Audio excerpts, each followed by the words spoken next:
I thought I was living in a fairy tale. I had the perfect fiancé, the most supportive best friend, and a wedding planned that every little girl dreams of. But fairy tales don't always end in happily ever after. Sometimes they end in nightmares. The night before I was supposed to walk down the aisle, I discovered a truth so cruel it shattered everything I believed in. My best friend, the woman I trusted with my secrets, my laughter, my tears, had slept with the man I was about to marry. And that night, my whole world changed. It was supposed to be the happiest night of my life, the calm before the storm, the last page before my new chapter began.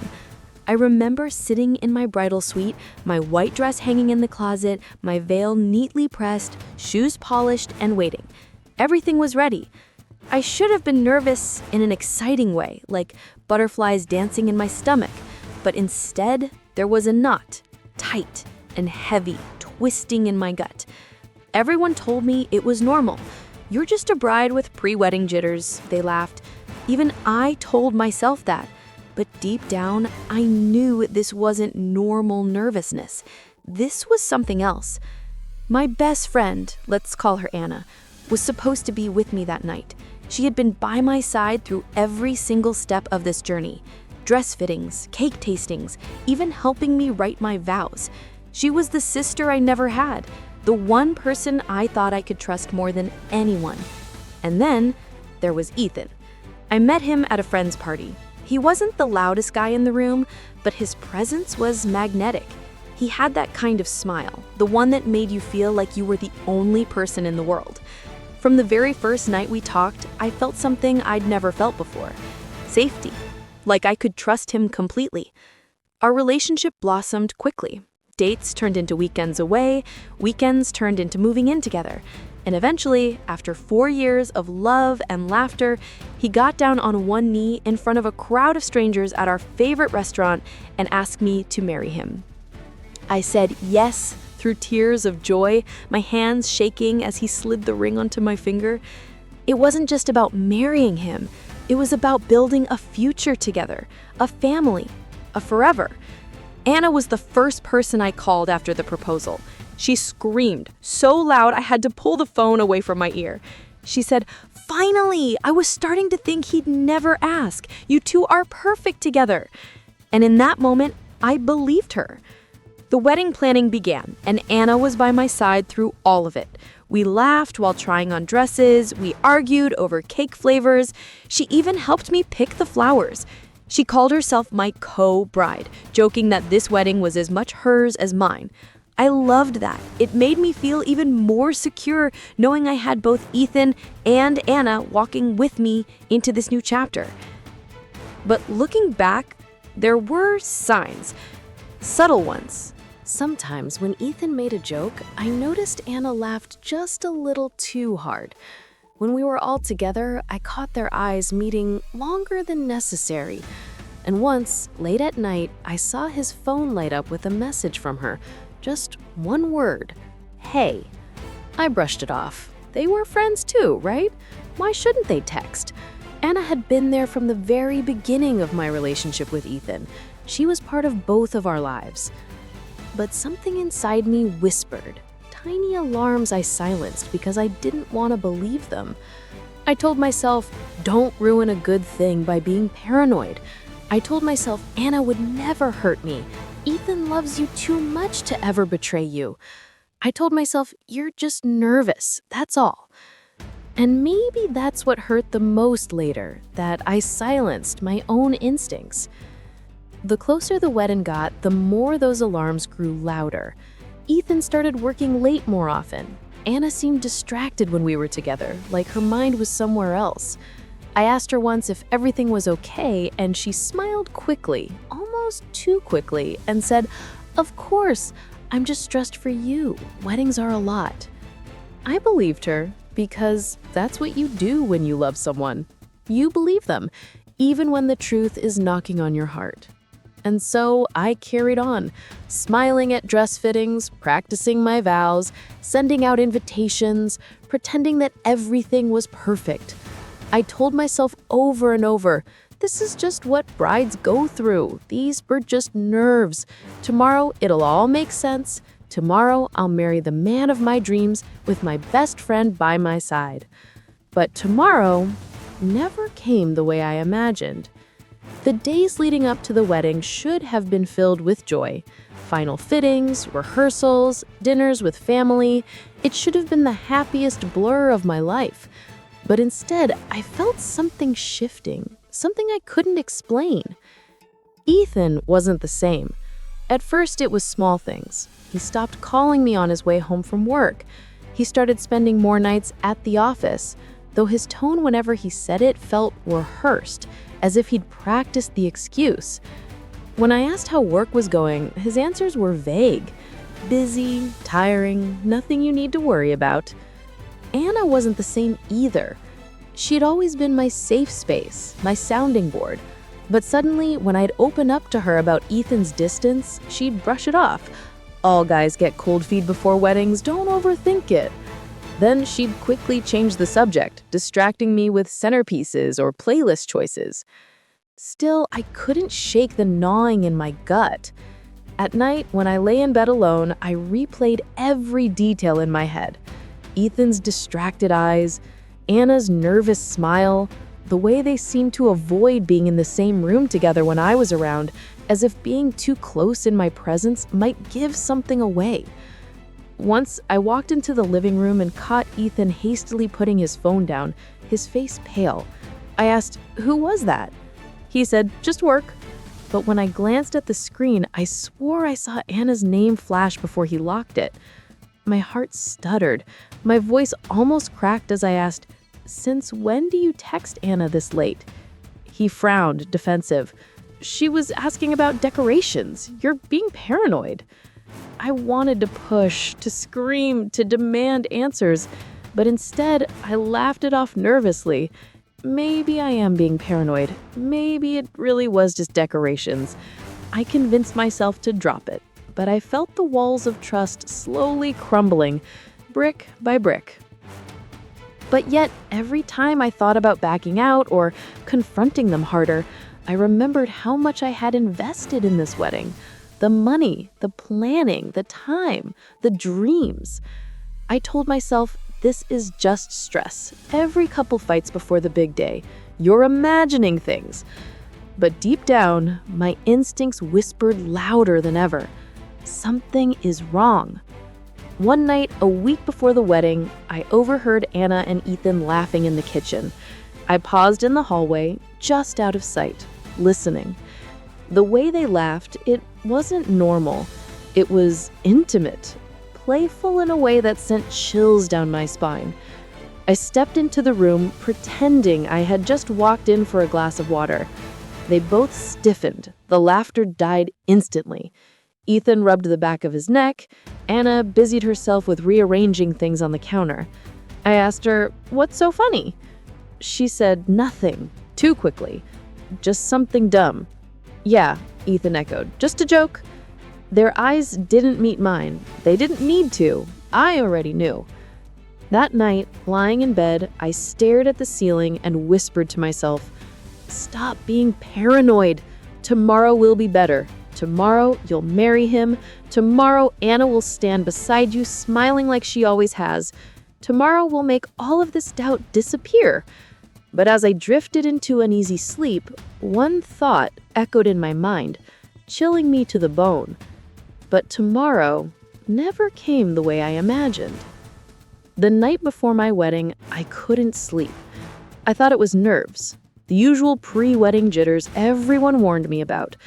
I tossed and turned in the bridal suite, staring at the glowing clock on the nightstand. Midnight, 1, 2. My thoughts spun like a carousel I couldn't get off. Where was Anna? She had promised she'd stay with me that night. She said she wanted to help calm my nerves, to be the last person I saw before I walked down the aisle. But her bed in the suite was untouched, the sheets perfectly smooth. And Ethan, he hadn't checked in either.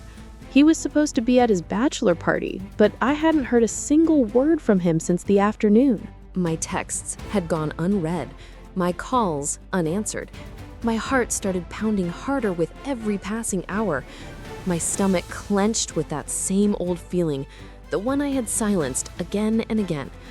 I told myself, don't be crazy, they're fine. Anna is probably with the bridesmaids. Ethan is probably drunk with the groomsmen. Stop overthinking. But my body wouldn't listen. My instincts were screaming now. So I got up, I slipped on my robe, grabbed my phone, and stepped into the silent hotel hallway. My footsteps echoed against the carpeted floor as I walked. Door after door I passed in silence, until I heard it. Muffled voices, a laugh, a sound that didn't belong in the middle of the night. My heart stopped. I followed the sound like I was being pulled by invisible strings. Each step felt heavier than the last. My breath was shallow, my hands trembling as I reached for the door that was slightly ajar. And then I pushed it open. The world around me shattered. There they were, Ethan and Anna, together, in bed.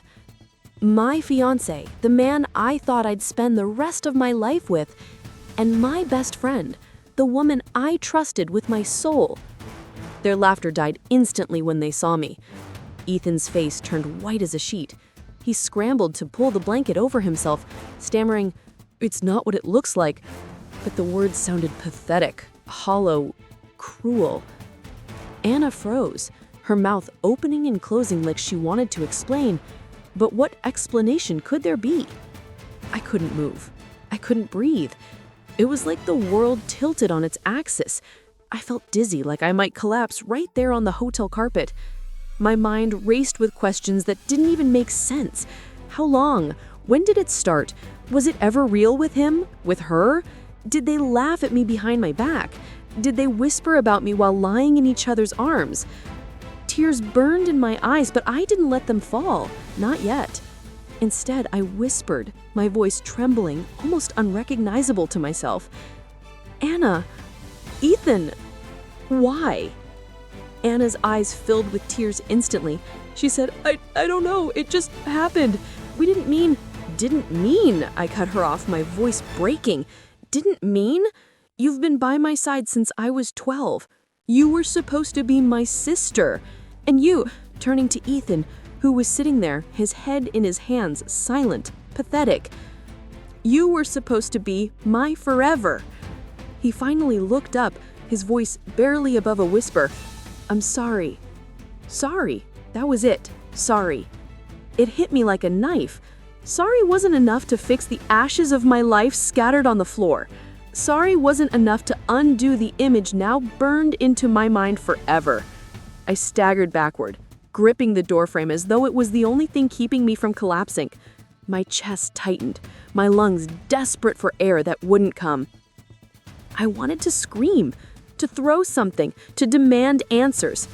But instead, all I could do was whisper the words that would haunt me forever. The night before my wedding, everything I believed in died. I turned and walked away. Their voices called after me, Anna sobbing, Ethan begging, but they sounded distant, muffled, like echoes in a nightmare I couldn't wake from. Back in my suite, I collapsed on the floor. I don't even remember crying at first. I just sat there, staring blankly at the wall, my body numb, my soul hollow. Eventually, the tears came. Violent, uncontrollable, soul-breaking sobs that shook me to my core. I cried until my throat burned, until my eyes were swollen shut, until the sun began to rise, and the world outside prepared for a wedding that would never happen. And in that quiet dawn, I knew one thing for certain. Nothing would ever be the same again. I didn't sleep that night. I sat on the floor of my room in my wedding dress rehearsal gown, clutching my phone, staring blankly at the ceiling as if it could give me answers. My chest felt hollow, my hands trembled, and every second that passed made the betrayal feel more real. By morning, something inside me shifted. The girl who used to avoid conflict, who let people walk over her to keep the peace, she was gone. What replaced her was a woman who needed answers, no matter how painful they would be. When I finally decided, it was like my body moved on its own. I dialed his number first, my fiancé. the man I was supposed to marry in less than 12 hours. He answered on the second ring, his voice groggy. Hey babe, everything okay? You sound... Don't. I cut him off. My voice sharp, colder than I'd ever heard myself sound. Don't call me babe. I know what you did. There was silence. A heavy, suffocating silence. Then a stuttered breath. What are you talking about? I almost laughed. Almost. Don't you dare play dumb with me. You and her. Last night. Do you want me to spell it out for you? The sound of him fumbling, the crack in his voice as he muttered, "It was a mistake," told me everything I needed to know. My stomach twisted, but my rage kept me standing. A mistake. I snapped. Sleeping with my best friend the night before our wedding was a mistake.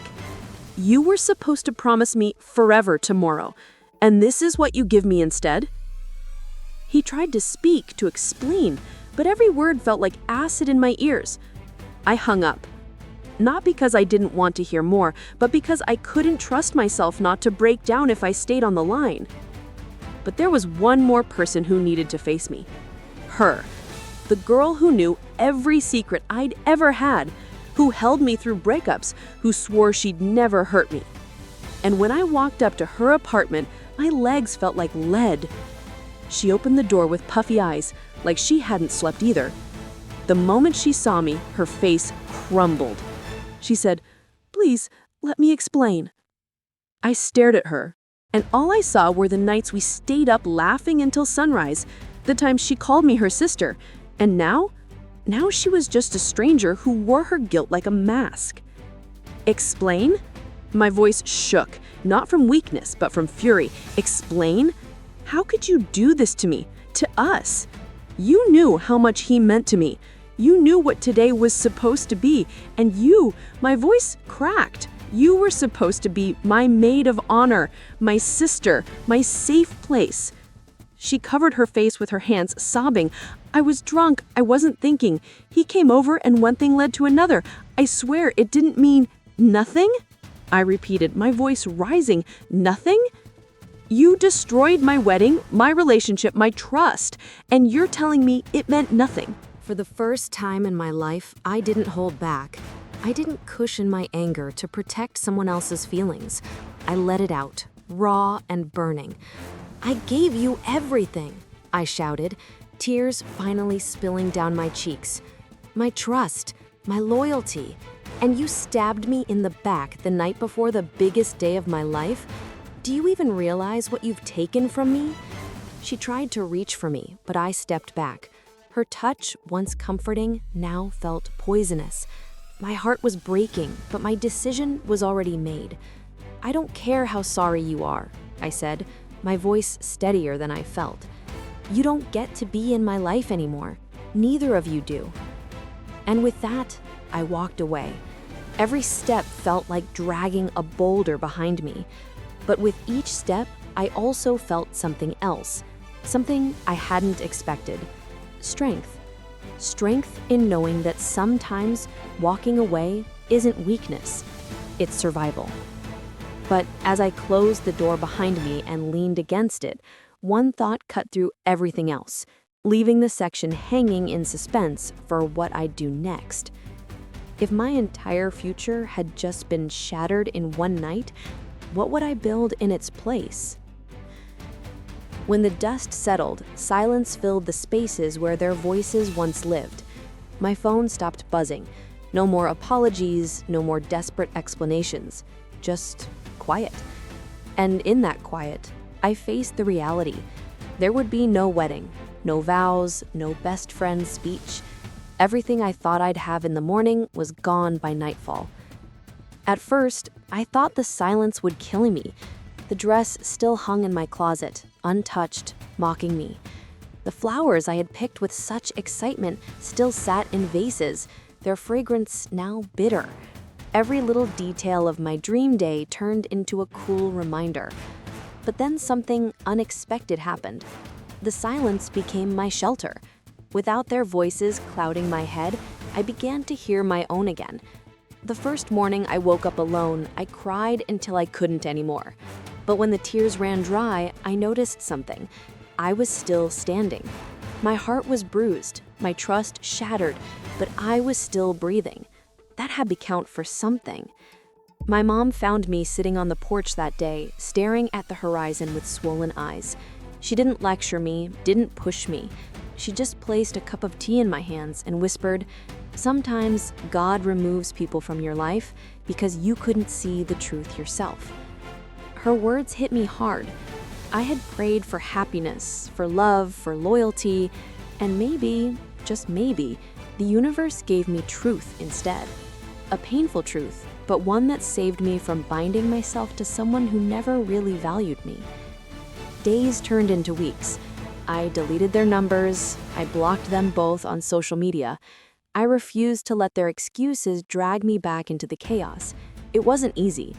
Nights were the hardest, when the weight of betrayal pressed against my chest and I wondered if I'd ever trust anyone again. But healing isn't about forgetting, it's about learning. And I was learning, slowly, that my worth was never tied to his ring or her friendship. My worth was mine, and it had survived the storm.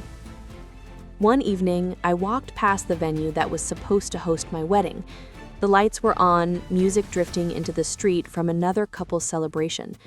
For a moment, my knees buckled. That was supposed to be me. But instead of running, I stood there. I let the music wash over me, and I whispered to myself, "Someday this joy will be mine, and it will be with people who truly deserve me." That night, I started writing, page after page in my journal, pouring out the pain, the rage, and the lessons. I didn't know it then, but those pages would become my healing. Writing became my therapy, the place I stitched my broken pieces together. Months later, when people asked why I called off the wedding, I no longer felt shame. I felt pride. Pride that I chose myself over betrayal. Pride that I didn't let desperation for love keep me bound to liars. And slowly, piece by piece, I began to see myself again. The girl who once thought she couldn't survive without them was gone. In her place stood a woman, stronger, wiser, unafraid of starting over. Because here's the truth.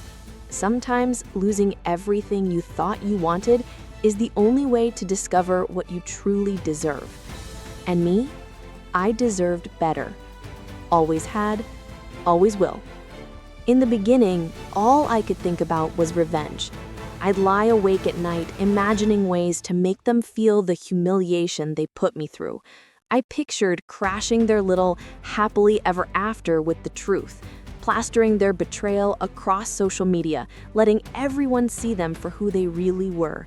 I wanted them to feel the same sting, the same shame, the same emptiness I felt when I found them together. And for a while, that anger was the only thing that kept me going. It gave me fuel when all I wanted to do was collapse. But here's the thing about anger. It burns hot and fast, and after it scorched everything in me, I was left with nothing. I realized that revenge wouldn't heal me. Exposing them, humiliating them, punishing them, it wouldn't erase what they did. It wouldn't rebuild my trust or put the pieces of my heart back together. The only thing it would do is keep me chained to them, and I was done being tied to their choices. So instead, I chose silence. I didn't drag their names through the mud, though I could have. I didn't send out receipts or screenshots or public confessions. I let the truth sit quietly, because the truth has a way of speaking louder than anything we could ever say. And you know what? Karma did what I couldn't. It wasn't long before people started to notice cracks in their picture-perfect act. Friends whispered about how quickly they had gotten together after my canceled wedding. Family members looked at them with suspicion. And as for the two of them, they couldn't outrun what they had done. Because if a relationship is built on betrayal, what do you think keeps it standing? I later found out they didn't last. Their trust eroded, eaten away by the very thing that had united them, deceit. Every fight ended with finger-pointing. Every silence carried the weight of guilt. And eventually, they broke under it. Meanwhile, I was rebuilding, quietly, steadily, one piece at a time. The sweetest revenge wasn't destroying them, it was becoming untouchable by them. While they carried their guilt and shame, I carried freedom. Freedom from lies, freedom from people who never valued me, freedom to step into a future where I didn't need to lower my worth just to be loved. And maybe that's the lesson life was screaming at me all along. When someone betrays you, your greatest victory isn't in how you hurt them back, it's in how you rise without them.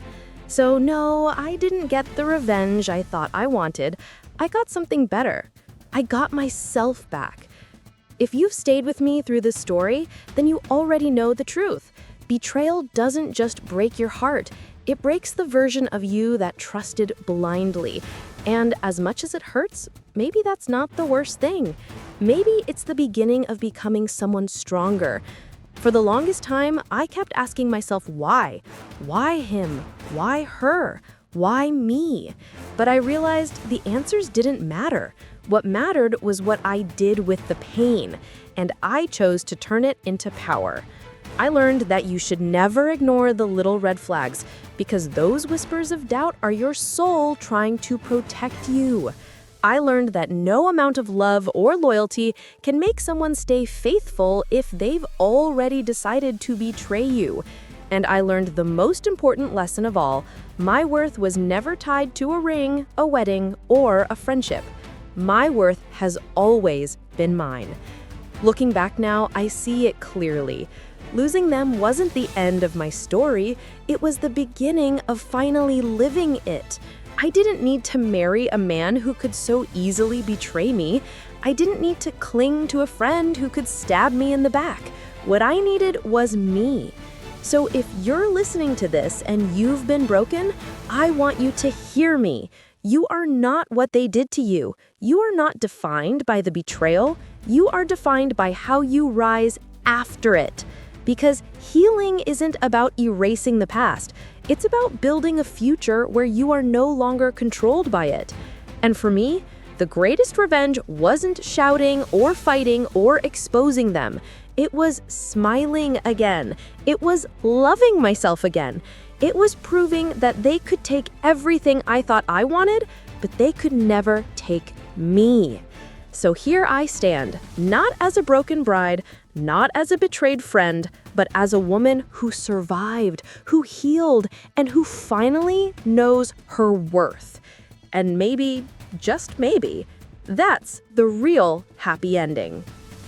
When I look back now, I realize that night wasn't the end of my life, it was the beginning of finally living it. Yes, it broke me. Yes, it tore apart everything I thought I knew. But sometimes the worst pain is what forces you to open your eyes, and mine were finally wide open. I used to think love meant sacrificing everything, trusting blindly, and holding on no matter what. But now I know love starts with you. It starts with respecting yourself enough to walk away when someone shows you who they really are. My best friend's betrayal taught me that not everyone who calls you sister means it. My fiancé's lies taught me that not every promise is sacred. And my own healing taught me that no matter how badly others break you, you are capable of putting yourself back together, stronger, wiser, and unshakable. So here's the truth. People will betray, disappoint, and sometimes even destroy your trust, but they cannot destroy you. That power belongs only to you. And if you're listening to me, maybe broken in your own way, I want you to remember this. Your worth doesn't vanish just because someone failed to see it. Their betrayal says nothing about your value. It only exposes theirs. Today, I don't look at myself as the girl who lost her wedding. I look at myself as the woman who saved her future. Because losing them wasn't my downfall. It was my liberation. And that's the moral of my story. Heartbreak may break you, but healing rebuilds you. Stronger, braver, untouchable. So if you ever face betrayal, don't ask, why me? Instead, tell yourself, thank you for showing me the truth. Now I am free. And maybe, like me, you'll find that the greatest endings are actually the most powerful beginnings.